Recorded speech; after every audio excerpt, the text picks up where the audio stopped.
Vamos a seguir aprendiendo acerca de la palabra del Señor y cómo nosotros estamos utilizando la palabra de Dios para aplicándola a nuestras vidas para poder vivir una vida mucho mejor. Estamos en la parte número 3 de Conociendo a Jesús, el maestro de la escuela de la vida.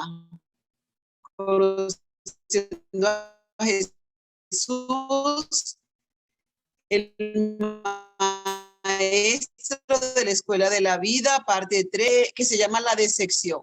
¿Cuántos de nosotros no hemos vivido un momento o unos momentos de decepción? ¿Cuántos de nosotros hemos pasado por esta etapa de nuestras vidas que sentimos que como que nos vamos a morir, que vamos a desfallecer? Sentimos que se nos fueron las fuerzas, que no hay solución, que no hay esperanza. Sentimos como que de repente todo se acabó. Yo no vuelvo a confiar, yo no vuelvo a creer, yo no vuelvo a esperar nada de nadie para no desilusionarme. Y qué triste, ¿verdad? Cuando nos decepcionamos, cuando hay decepción entre la pareja. Yo me he podido decepcionar de mi esposo y mi esposo de mí. También como madre entramos en etapas o momentos donde nosotros nos sentimos decepcionados de nuestros hijos. También nos sentimos decepcionados de nuestros hermanos, nos podemos sentir decepcionados de nuestros hermanos según la sangre y que son familia, los hermanos según la fe. Nos sentimos decepcionados de nuestros pastores, nos podemos sentir decepcionados de nuestros doctores, de nuestros maestros, de los líderes. Nos podemos sentir decepcionados del presidente, del alcalde, del gobernador. Nos podemos sentir decepcionados de los líderes políticos, religiosos, de cualquiera, donde si usted se pone a analizar un momento, se puede sentir decepcionado de su novia, de su novio, uno se puede sentir decepcionado de todo o de todos, y es un momento muy triste, muy triste. Y vamos a estar leyendo como es una serie, estamos todavía en Lucas 4, 15, 17, que dice que, y enseñaba a Jesús, el maestro, y enseñaba a Jesús en las sinagogas de ellos y era glorificado por todos. Lo glorificaban porque enseñaba muy bien. La gente estaba asombrada por su enseñanza, por la enseñanza de Jesús, porque él les enseñaba como uno que tiene autoridad. Entendemos que Jesús no hablaba por hablar, sino que cuando él enseñaba a las personas cómo aprender a vivir mejor. Y me gusta cuando descubrí esta etapa esto del evangelio, que qué bueno que el evangelio nos enseña a vivir mejor. ¿Qué enseñaba Jesús? Leemos en Mateo 4:23, y recorrió Jesús toda Galilea, enseñando en la sinagoga de ellos. ¿De quiénes son ellos? De los fariseos. Y predicando el evangelio del reino y sanando toda enfermedad y toda dolencia en el pueblo. Enseñaba, predicaba el evangelio del reino, sanaba toda enfermedad y sanaba toda dolencia. Mire todo lo que hacía Jesús cuando predicaba. Es bien hermoso porque Jesús se encargó de predicar sin querer ponerle culpa a los oyentes, sin querer ponerle condenación o juicio a los oyentes. De hecho, él decía que él no había venido para condenar al mundo, sino para que el mundo sea salvo por él. En otra oportunidad, cuando unos hermanos le dijeron, oh, maestro, dile a mi hermano que reparte la herencia conmigo, y le dijo, pero ¿quién me puso a mí de juez entre ustedes? Y no se quiso meter en ese problema. También en otra oportunidad dijo, yo no les condeno, ni tampoco les juzgo, sino la palabra es quien los juzga y quien los condena. Entonces, mire que cuando Jesús predicaba o cuando Jesús enseñaba, la función que él tenía era predicar el evangelio del reino, sanar toda enfermedad y sanar toda dolencia en el pueblo. Nada de estar poniendo culpa, condenación y juicio en el pueblo, sino trayéndoles la libertad del reino de Dios, trayendo sanidad a las enfermedades, a ellos de toda enfermedad y de toda dolencia que había en el pueblo. Así dice Mateo 4:23. Y también hemos hablado que cuando Jesús aparece en escena, el contexto histórico del mundo, y especialmente de Israel, era que habían muchos problemas sociales, muchos problemas políticos, muchos problemas económicos, morales, espirituales, religiosos, emocionales, y también habían muchos problemas mentales y nosotros podemos seguir nombrando, pero nos vamos a quedar hasta ahí. En medio de ese caos o de ese desorden social, donde el odio y la intolerancia y la rigidez era lo que reinaba, aparece el Señor Jesucristo enseñando un nuevo estilo de vida. Como que este no es la vida que ustedes tienen que llevar. Hay una manera diferente de vivir y yo se lo voy a enseñar. Y lo que, no yo, eso era que Jesús lo decía, porque yo solamente enseño lo que dice la Biblia, ¿verdad?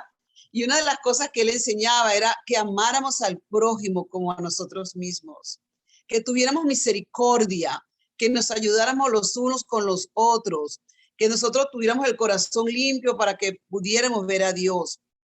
Y él decía, bienaventurados los pacificadores, porque ellos serán llamados hijos de Dios. Bienaventurados, felices, doblemente felices, aquellos que les gusta traer paz entre la familia, paz en el trabajo, paz entre los hermanos, paz entre los semejantes, porque son unas personas pacificadoras. Ellos serán llamados hijos de Dios. Esto era lo que básicamente el Señor Jesús estaba enseñando. El mundo, cuando él aparece en escena, estaba muy convulsionado, pero él no se puso a decir, vamos a votar por este, voten por el otro, este le va a resolver los problemas, este no, vamos a hacer una revuelta aquí, vamos a hacer algo que él no estaba en nada de eso, porque él sabía y él sabe que los problemas del ser humano no se resuelven con revoluciones políticas, revoluciones religiosas, ese tipo de cosas, sino que es una revolución de adentro hacia afuera.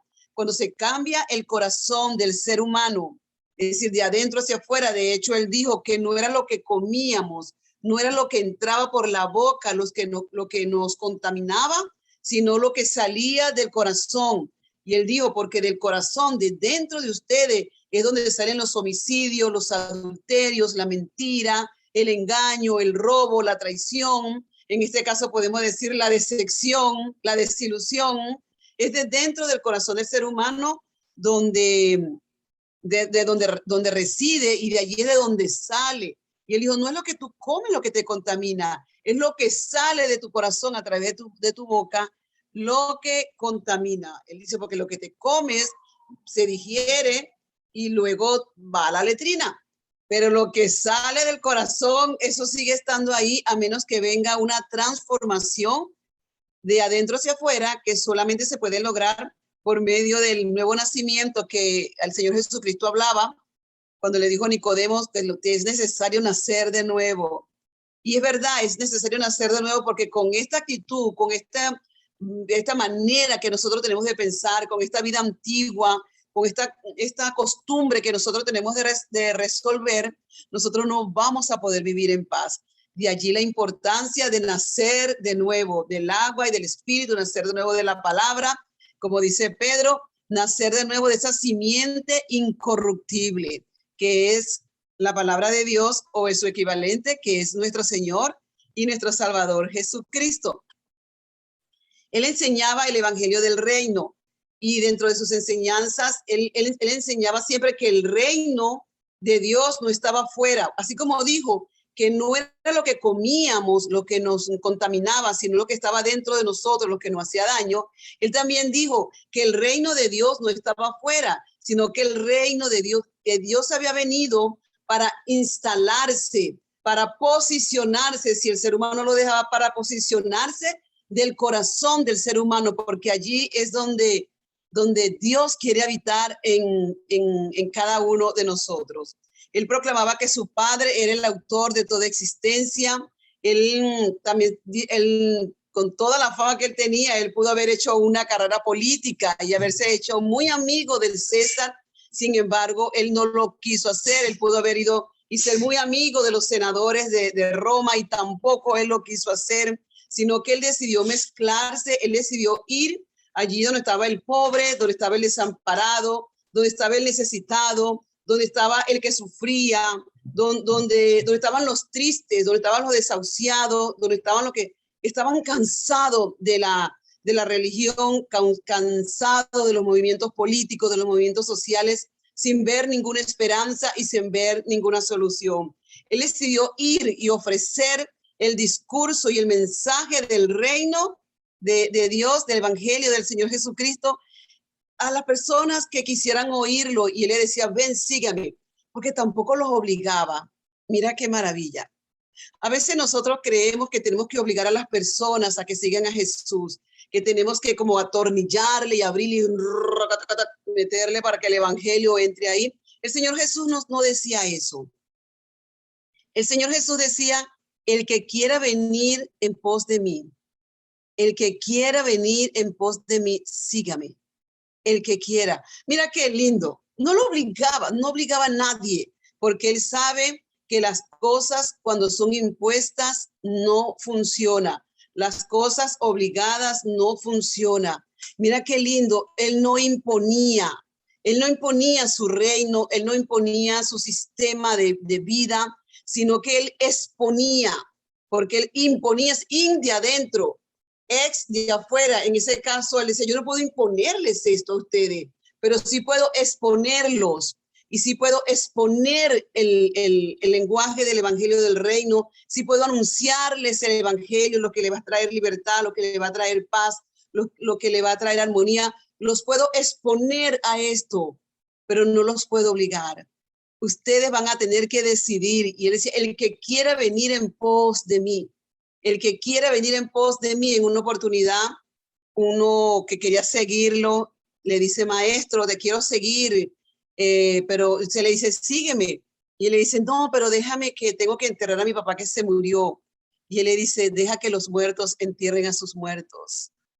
Y en otra oportunidad viene otro que había guardado la ley según él y dice, maestro, ¿qué de hacer para heredar la vida eterna? Y él le dice, bueno, guarda los mandamientos, ¿sabe? Honra a tu padre y a tu madre, no robes, no mates. Oh, no hay ningún problema, ya yo he hecho todo esto. Ay, qué bien, le dice Jesús. Entonces sabía que estaba algo que no funcionaba bien en él y le dice, ok, ahora te falta solamente una cosa. Vende tus bienes, dáselos a los pobres y sígueme.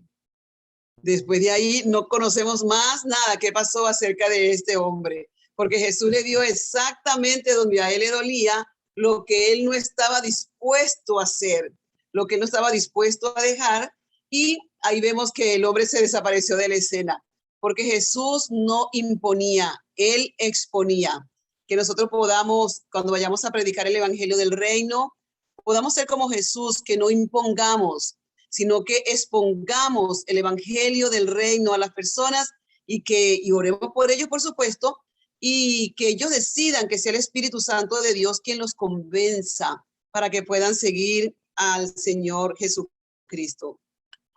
Seguimos una vez con esta introducción. Vamos a hablar ahora acerca del tema que es la decepción. Estuvimos hablando de la intolerancia, estuvimos hablando cómo nosotros queremos imponerle nuestro punto de vista a otros y que si no piensan como nosotros, ya nosotros los descalificamos, ya no son nuestros amigos, ya no son nuestros hermanos, ya no pueden entrar en mi círculo.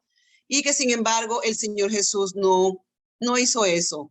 El Señor Jesús no imponía, el Señor Jesús imponía, es decir, no obligaba a nadie.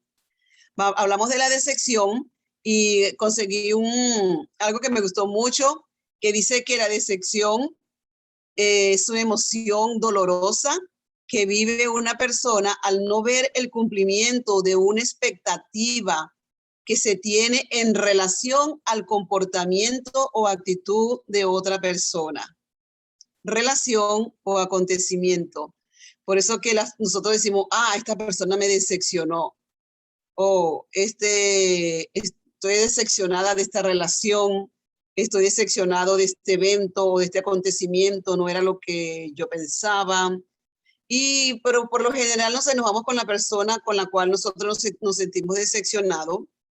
Y dice que esto ocurre en parte porque nosotros nos hemos formado una imagen de esa persona de acuerdo a nuestro criterio y no se ha podido ver a la persona tal y cual como es, sino que esta persona yo la hice a imagen y semejanza mía, como yo pienso que tiene que ser, como yo creo que tiene que actuar, como yo creo que tiene que comportarse, lo que tiene que hablar, lo que tiene que decir, lo que tiene que decidirse, si lo tiene que hacer o no lo tiene que hacer, pero me decepciono. Uno dice, oh, tal persona me decepcionó.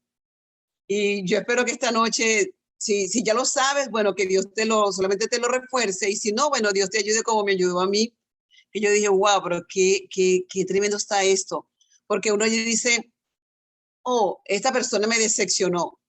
Y dicen los que saben que la persona no te decepcionó.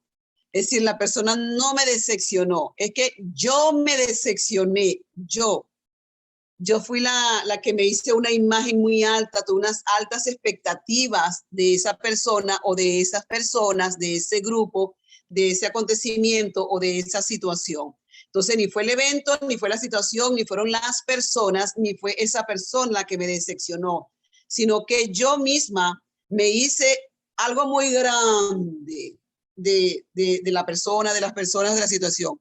Yo fui la que me creé todo eso, yo fui la que me inventé todo eso, yo fui la que me imaginé todo eso. Y eso ocurre mucho cuando las personas se enamoran, que después dice, oh, yo me sentí muy decepcionada del que ahora es mi esposo, yo me sentí muy decepcionada de la que ahora es mi esposa. Y cuando uno le pregunta, pero ¿cómo que te decepcionó? Ay, no, porque no es lo que yo creía, él aparentaba una cosa o ella aparentaba una cosa y no es, y me siento muy triste, muy decepcionada con esa persona, tanto que quisiera como divorciarme y no quiero seguir esta relación porque es horrible y usted sabe, etcétera, etcétera. Y lo que sucede, por ejemplo, en este caso del noviazgo, no es que la persona nos decepcionó. Aquí cabe el concepto de decepción. Es que nosotros, por estar enamoradas, por estar bajo la influencia de ese cóctel de hormonas, nos imaginamos, idealizamos a esa persona. Y después, cuando ese cóctel de hormonas se va disminuyendo de nosotros, va cediendo, ya no es tanto como nosotros creíamos, ahí es donde nosotros comenzamos a ver, comenzamos a discernir, comenzamos a ver claramente, a oír claramente, a pensar como con más cordura, y ahí es donde nos damos cuenta y decimos, esa persona me decepcionó. Esta noche que el Señor libere tu alma como liberó la mía, no fue que la persona me decepcionó, es que yo misma quise tener altas o elevadas expectativas de esa persona. Nadie te decepciona, nadie me decepciona, yo soy la que creo esa imagen de la persona o de algún acontecimiento que yo espero que sea algo muy grande y resulta que no es, y ahí comienzo a estarme criticando de que la persona me decepcionó. Cuanto más alta sea la expectativa y mayor el vínculo con la persona, mayor será la decepción. Mientras más espero, por ejemplo, la mamá. Yo creo que no hay ninguna mamá que no haya dicho alguna vez, wow, qué decepción tengo con mis hijos, qué decepción tengo con mis hijas. Y no es culpa de ellos, ¿sabe? No es culpa de ellos, es que nosotras tenemos altas expectativas.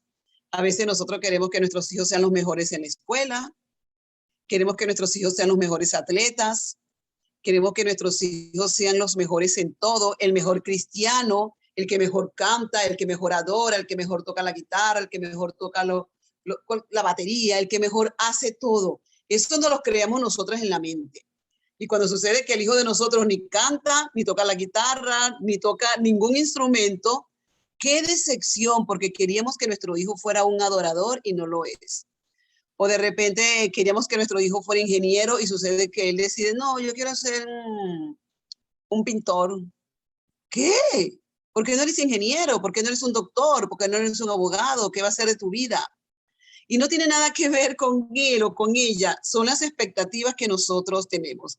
O de repente queremos que nuestros hijos vayan a la mejor universidad, con ese cuento de la mejor universidad, y sucede que el hijo de nosotros dice, no, yo quiero ir a uno que queda allí en la esquina.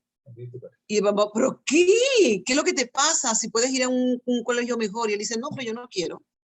O de repente te dice, no, yo quiero trabajar en el grocery store, o quiero trabajar hay una tienda por departamentos, o quiero hacer esto, quiero hacer una cosa que nosotros ni nos imaginábamos. Y qué decepción.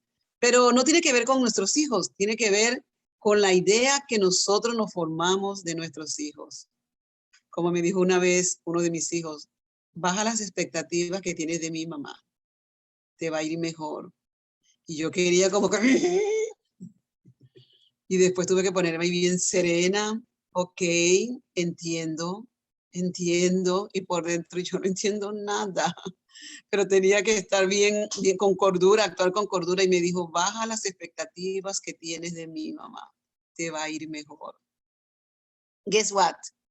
Con mucho dolor de mi alma, mientras procesaba toda esa información y mientras vivía el duelo de la negación y después de que cómo es posible que esto esté ocurriendo, como que si yo y todo el esfuerzo que hice fue para esto, yo dije, está bien, si bajo las expectativas me va a ir mucho mejor y créame, me va mejor ahora.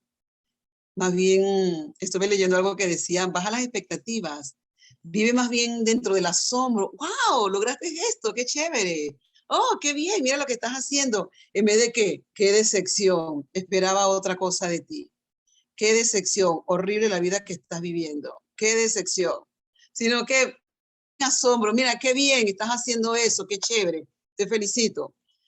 Ok, cuanto más alta sea la expectativa y mayor el vínculo con la persona, mayor será la decepción. Cuando estamos decepcionados, se afloran las emociones de frustración, de tristeza, de enojo, porque nos sentimos traicionados o engañados. Pero en verdad nadie nos traicionó, tampoco nadie nos engañó. Nosotros por alguna razón decidimos creer y al levantarnos aquellas expectativas. Y de repente alguien puede decir, ah, entonces quiere decir que no vamos a tener expectativas con nuestros hijos. No, yo no estoy hablando de eso. Es bueno tener ese deseo de que nuestros hijos logren cosas bonitas, cosas para ellos, que lo hagan bien a ellos, que ellos se sientan bien con lo que están haciendo. Yo estoy hablando aquí de las expectativas falsas, de las cosas irreales que nosotros estamos esperando de nuestros hijos cuando ellos no lo pueden dar. Y vuelvo con el ejemplo, queremos que nuestros hijos sean adoradores, pero nuestros hijos no tienen talento para la música ni para el canto. O queremos que nuestros hijos sean ingenieros cuando a nuestros hijos no les gusta la matemática, ellos consideran que no son buenos para la matemática. Y ese tipo de cosas, o queremos que nuestros hijos sean el pastor de jóvenes, el pastor de aquí, el pastor de allá, cuando nuestros hijos no tienen un llamado a ser pastor. Entonces, si bajamos esas expectativas, vamos a vivir mucho mejor. Es como cuando estamos jóvenes, las mujeres, y queremos que el hombre sea rubio, alto, ojos azules, atlético, que un montón de características que de repente ese hombre no está buscando una persona como yo. Y entonces yo lo puedo conseguir, pero él me ve a mí y dice, no, esta no es el tipo de mujer que yo ando buscando. O de repente el hombre, ah, yo quiero una Miss Universo, que 60, 90, 60, perdón, 90, 60, 90, y que sea así, que sea otro, y que allí, que acá. Pero de repente cuando ella te ve a ti, tú dices, no, tú no llenas lo que yo estoy buscando. ¿Viste? Entonces cuando estamos jóvenes tenemos esas expectativas muy altas. Y después que los años van pasando y van pasando, se dice, ok, está bien, que no sea atlético ni musculoso, pero bueno, que sea tal cosa. Y después tenemos 30 años y nada, ok, está bien, que no sea así, pero que por lo menos tenga esto. Y así comienzan los hombres y comienzan las mujeres y después tenemos que pisar, poner los pies en el suelo y darnos cuenta de la realidad, que de repente nos conseguimos con ese galán, pero el galán no está buscando una mujer como yo. O de repente se consiguen en la Miss Universo, pero no está buscando un hombre como tú. Pero tenemos que ser más realistas en eso que estamos hablando con respecto a la decepción. Es importante saber que no es la otra persona o situación la que te produce esa sensación, sino la expectativa que tienes de las personas o de los eventos o de las situaciones. Y conseguí algo que me gustó mucho. Dice, la decepción no mata, la decepción te enseña. Mira qué lindo, porque cuando nosotros nos sentimos decepcionados, sentimos que nos morimos. Pero la decepción no vino para matarte ni vino para destruirte. La decepción vino para construirte. La decepción vino para sanarte. La bendición vino para que nosotros aterricemos, para que pongamos los pies en la tierra. La decepción vino para que nosotros pensemos mejor.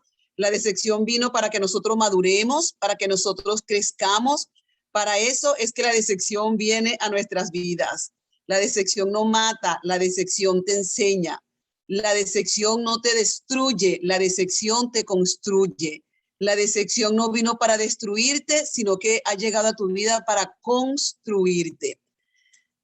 Para manejar estos estados de decepción es bueno, mire lo que es bueno, no tener altas expectativas hacia otras personas, uno mismo o hacia los acontecimientos. A veces las personas se sienten muy frustradas y muy decepcionadas dentro de la iglesia porque ellos esperan demasiado del pastor o de la pastora, o esperan demasiado del líder de célula, o aspiran demasiado de los líderes. Por eso te decepcionas y por eso te sientes triste. No tiene que ver con ellos, tiene que ver con lo que tú y yo estamos esperando acerca de ellos. Y tenemos que recordar que ellos son seres humanos igual que tú y yo. Son igualitos a nosotros, con la diferencia que tienen unos puestos dentro de la iglesia y que cumplen una función dentro de la iglesia. No tener demasiadas o altas expectativas hacia otras personas, uno mismo. A veces nos sentimos tan frustrados con nosotros mismos, decepcionados con nosotros mismos, que decimos, ay, pero yo no pensaba que, como que qué tonta soy, qué imbécil soy, qué estúpida soy, yo no debía haber hecho eso, yo no sé por qué hice eso. Está bien, si hiciste algo y bueno, no te salió bien, that's okay. No te insultes, no te rebajes, no te subvalores, no te desestimes de esa manera tan fea, sino que reconoce que tú eres un ser humano y que hiciste lo mejor que tú podías hacerlo. Que si hubieras sabido hacerlo mucho mejor, pues lo hubieras hecho, pero en ese momento enfrentaste la situación con los recursos que tenía. Se acabó el problema. No te estés desestimando que qué tonto eres, que qué tonta eres, nada de eso, sino que sencillamente enfrentaste una situación con los recursos internos que tenía. Y los acontecimientos, pues peor. Ay, yo pensé que esto iba a ser así. Ay, yo pensé que, ay, yo entré esta noche a la célula, qué horrible. Están hablando de eso, qué fastidio. Yo pensé que era algo mejor. Y yo que me fui, yo dejé de hacer otra cosa por venirme a sentar aquí a esta mujer. Qué decepción. Ay, qué pereza. No, los acontecimientos tampoco te decepcionan. Es que estás esperando demasiado o que tú y yo estamos esperando mucho de una persona. Sí te ha pasado cuando vas a la iglesia y vas muy emocionado y ¿quién va a predicar? Fulanito de tal. Ay, me hubiera quedado. Ay, para eso yo vine. Ay, no. Mejor me hubiera quedado para verlo por línea, online. Y qué tanto, mira cómo está lloviendo y tremendo viaje que eché para venir para acá. Ay, no, qué pereza. Tenemos que aprender a digerir esas situaciones. Y de repente la persona que no te gusta como predica, ese día predicó, y si estás conectado con el Espíritu, Dios te habló y trajo una palabra y te sanó. O de repente para ti no fue muy bueno, pero cuando hicieron el llamado al altar para que conocieran a Jesús como Señor y Salvador, las personas pasan. Y tú dices, ¿qué? Esa persona no predica. ¿Y cómo la gente se convierte? Para que tú veas lo lindo que hace Dios. De repente para ti, para mí no es el mejor predicador o la mejor predicadora, pero Dios toca los corazones cuando esa persona habla y los corazones pasan al frente y reciben a Jesús como Señor y Salvador. La decepción no mata, te enseña. La decepción no me mata, no vino para matarme, sino para enseñarme. Aceptar a los demás tal como son y no como uno quiere que sean. Nadie va a ser como tú quieres que sean. Nadie va a ser como yo quiero que sea. E insisto otra vez, ni siquiera nuestros hijos. Ellos no son como uno quiere que ellos sean. Ellos son como ellos son. Porque de igual manera nuestros padres seguramente se sintieron decepcionados con nosotros. Porque ellos querían que nosotros actuáramos de la manera que ellos tenían estipulada o determinada que nosotros hiciéramos. Y sucede que nosotros no quisimos actuar como ellos. Y qué bien que tampoco actuamos o somos como ellos querían que nosotros fuéramos. Tenemos que aprender a aceptar la libertad personal de cada quien. Tenemos que aprender a aceptar la libertad personal de cada quien. Una persona quiere hacer algo que tú no estás de acuerdo, deja que lo haga. Y si tú quieres hacer algo y la otra persona no está de acuerdo, tú tienes el derecho de elegir qué hacer y qué no hacer. Esa es tu vida. Tú eres quien le vas a dar cuenta a Dios, de igual manera que la otra persona será quien le va a dar cuenta a Dios. La Biblia dice, a mí me encanta este versículo. Dice, ¿quién eres tú? ¿Quién eres tú que estás para criticar el siervo ajeno? Para su Señor está en pie o para su Señor cae. Pero fiel es el Señor que no lo dejará caer. Entonces, esto es bueno nosotros poderlo traer a nuestras vidas y decir, ok, si esa persona decide hacer eso, conmigo está bien, esa es su vida. Porque nadie va a convencer a alguien que ya está convencido. Es imposible convencer a alguien que ya está convencido. De la misma manera que no se le puede convencer a ti, porque ya estás convencido en lo que crees, de la misma manera nadie va a poder convencer yo tampoco voy a poder convencer a otro. Entonces, si aceptamos la libertad personal de cada quien, vamos a vivir mucho mejor. Acuérdate lo que dijimos de Jesús. Él exponía, mas no imponía.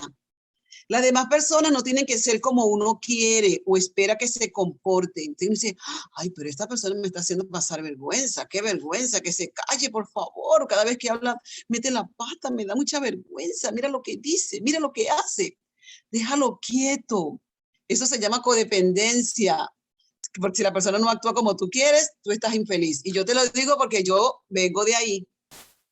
Los demás no tienen la obligación de cumplir con las expectativas que nosotros mismos construimos sin contar con la aprobación o compromiso de ellos.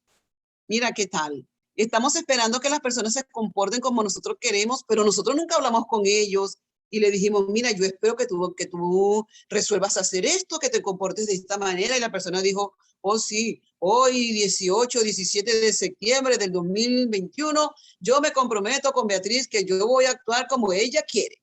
Esto no existe. Entonces, ¿por qué me enojo cuando una persona no actúa como yo quiero? Porque tengo altas expectativas, porque quiero controlar, porque quiero manejar a la otra persona y estoy irrespetando su individualidad y su privacidad y estoy respetando la libertad que esa persona tiene de elegir qué va a hacer con su vida.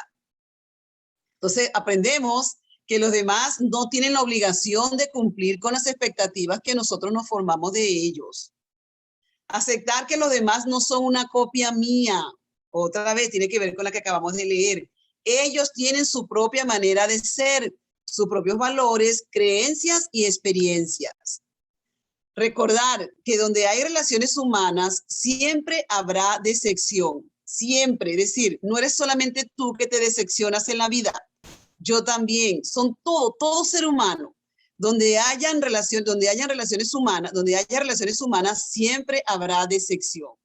Es natural y forma parte de este sistema en que vivimos.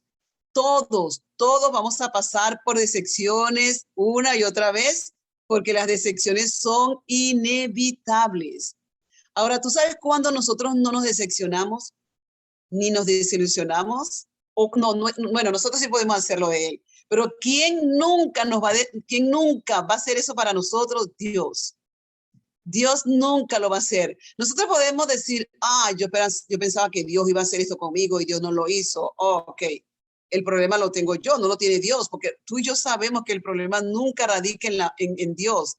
¿Por qué? Porque Dios no es hombre ni hijo de hombre para que mienta. Y me gustó que él estaba leyendo en Números capítulo 23, 19, que dice lo que Dios promete, Él lo cumple. Él dijo que lo iba a hacer, Él lo hará, porque Dios no es humano. Yo como humano te puedo prometer algo, ok, te llamo más tarde, no llamé nada, se me olvidó. Entonces la persona está esperando que yo la llame y después dice, la hermana Beatriz miente, la hermana Beatriz dice que va a llamar y no llama, qué decepción, qué horrible. Se me olvidó, soy un ser humano, ¿viste? Se me olvidó y me acordé ya después, era demasiado tarde y me ocupé en otra cosa y se me olvidó que te prometí que te iba a llamar.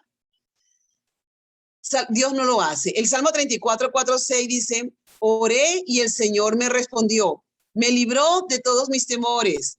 Los que buscan su ayuda estarán radiantes de alegría. Mira qué lindo.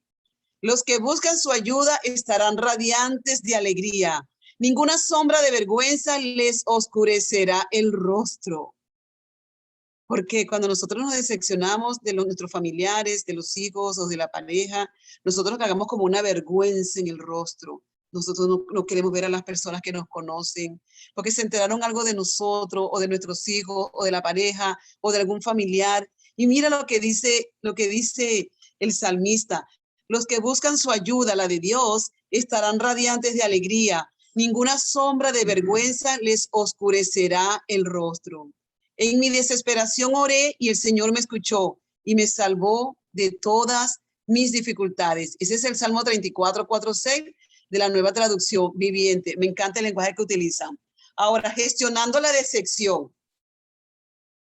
¿Cómo nosotros vamos a gestionar la decepción?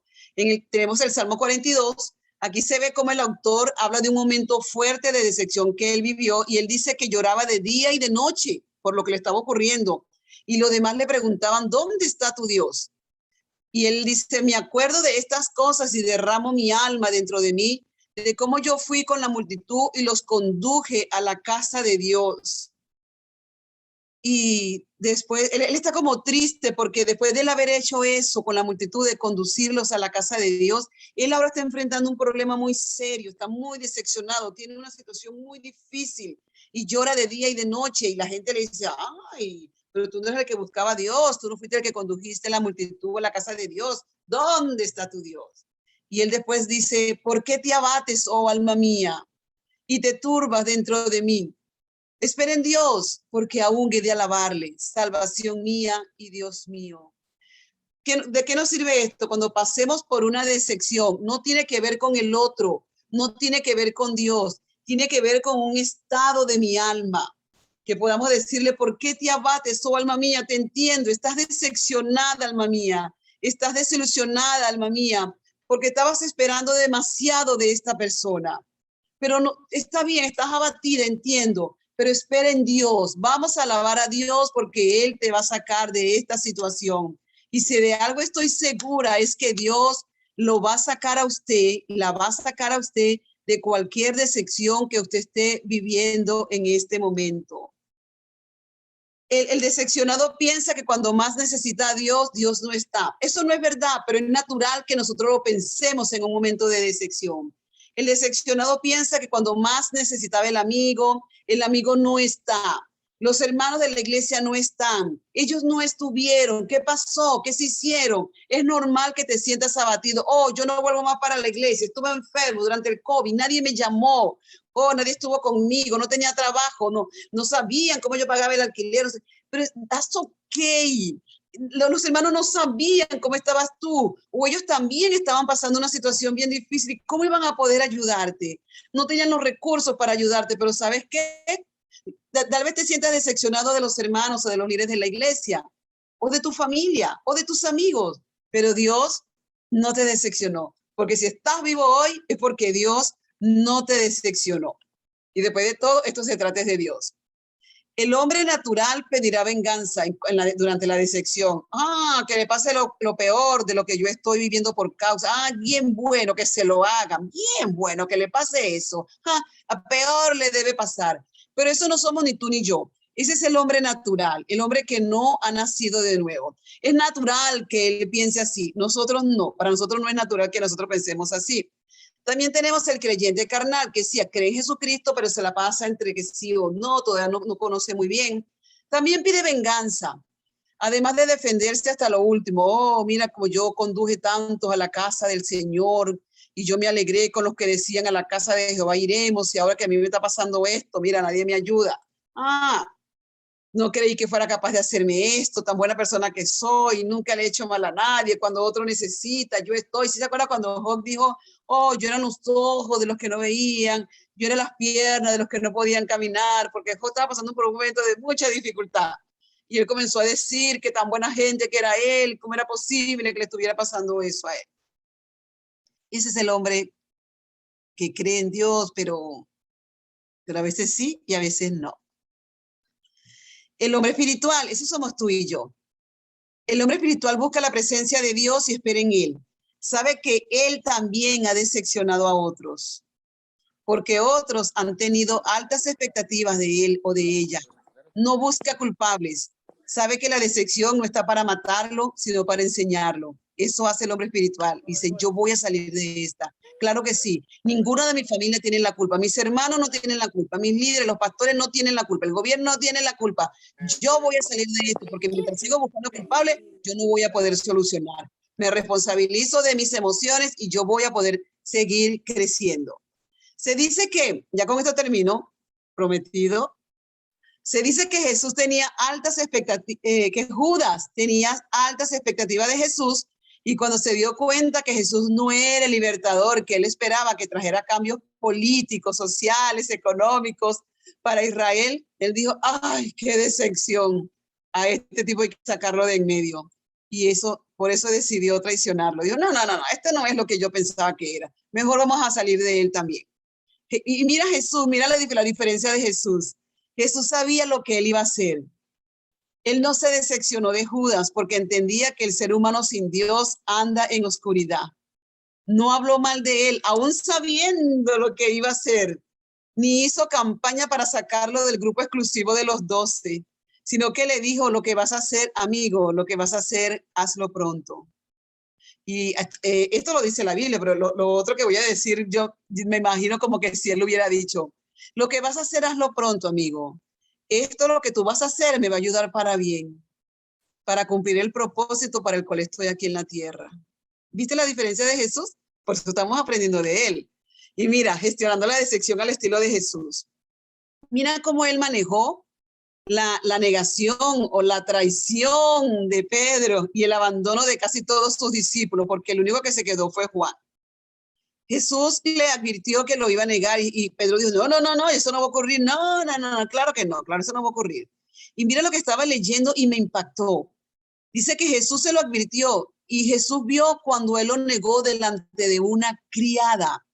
Y no se sienta mal, aunque no puedo obligarlo que no se sienta mal, pero de una criada. Es decir, era por el estrato social, era de una persona que no era política, no económicamente no estaba bien, dice, y lo negó delante de una criada. La criada le dijo, sí, una criada, me gusta lo que dice mi esposa aquí, que la criada era una esclava, dice, no tenía ningún derecho, no tenía valor, no tenía nada. Y gracias, Raúl. Raúl es un gigante que tengo aquí cerca de mí. Y la criada o la esclava le dice, tú también estabas con el Galileo. Y mira lo que él dijo, yo no sé lo que tú dices, era una esclava. Es decir, Pedro tenía un estatus social mucho mejor.